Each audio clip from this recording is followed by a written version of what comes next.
Abra o Photoshop CS6. No canto superior esquerdo, clique em Arquivo, e depois em Abrir. E então selecione a imagem. Agora do lado direito, clique com o botão direito do mouse sobre a primeira camada da imagem. E depois em Duplicar camada. Clique em OK. Agora ainda do lado direito, clique no ícone de olho, na camada de baixo.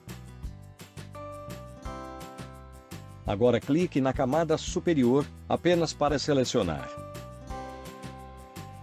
Agora do lado esquerdo, clique, e segura alguns segundos sobre este ícone, e escolha a opção, Ferramenta Varinha Mágica.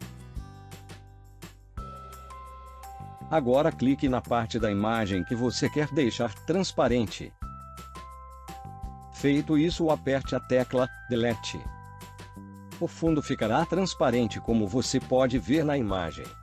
Então aperte as teclas Ctrl+D para remover a seleção.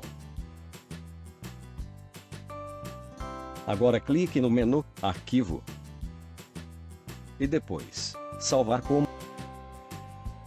E em Formato, selecione PNG e salve no local que desejar. Pronto! Sua imagem já está com fundo transparente.